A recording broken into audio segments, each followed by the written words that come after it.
Chris Bassitt has opted out of his deal with the New York Mets. So in this video, we're going to look at 3 different landing spots where Chris Bassitt could pitch for the 2023 season. So let's get into it with number 3. Now, the third team on my list is heading right back to the New York Mets. I think that the Mets and Chris Bassitt had a very good fit in 2022, and reconnecting with the Mets could be a very easy thing for both sides to accomplish. I think that for Chris Bassitt, being able to pitch for a team that is actually going to be contending in the World Series in 2023 is going to be very important to him. There's going to be an opportunity for the Mets to really get back to being right back in the postseason hunt, and if they can add some pieces to this team, I think that Bassitt is one of those assets that could help push them back to the postseason and heading towards the World Series.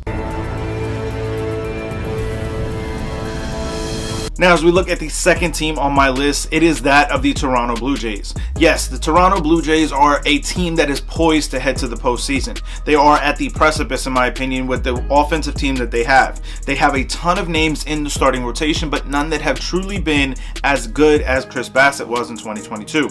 So I think that for the Blue Jays, going after a guy like this to help kind of anchor that rotation to make them even more of a considerable threat in the postseason hunt. I think that for the Blue Jays, going after Chris Bassitt could really help them kind of ease out some of the burden that is on that rotation right now, lengthen it out a little bit, and allow them to really solidify themselves as a true contender in the American League East and the American League as a whole. Now, as we look at the number 1 team on my list, it is that of the Houston Astros. The Astros are going to have a vacancy with Justin Verlander having opted out, something that we covered here on the channel. Links to that will be down in the show notes below.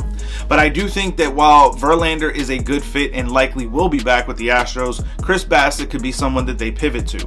I think that going forward with the Houston Astros having already claimed the title in 2022, they're going to look to try to solidify themselves as a dynasty. Bringing in a guy like Chris Bassitt, who could be right at the top of that rotation, could really help them lengthen out what they're able to do.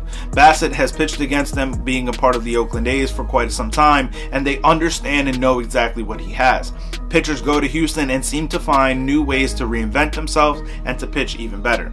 Heading down to Houston for Chris Bassitt could find him similarly finding a new way to pitch, a new lease on life, and a potential World Series run. But I want to hear from you guys. Let me know your thoughts, your feelings. Where is the best place for Chris Bassitt to sign to pitch for 2023 and beyond? Let me know those thoughts down in the comments, or find me over on Twitter at banter_baseball, and we can keep the conversation rolling. As always, check out our partners down in the show notes below, Lids as well as Epidemic Sound. And if you want to show more support for us here at the Baseball Banter Broadcast, head over to baseballbanterbroadcast.com. Use any one of the number of promo codes we have running on the site right now to fulfill your Christmas shopping needs. Thank you for tuning in to us here at the Baseball Banter Broadcast. Keep it locked in all season long as we continue to cover the latest news, notes, and my personal thoughts, theories, and opinions on the game of Major League Baseball. Peace.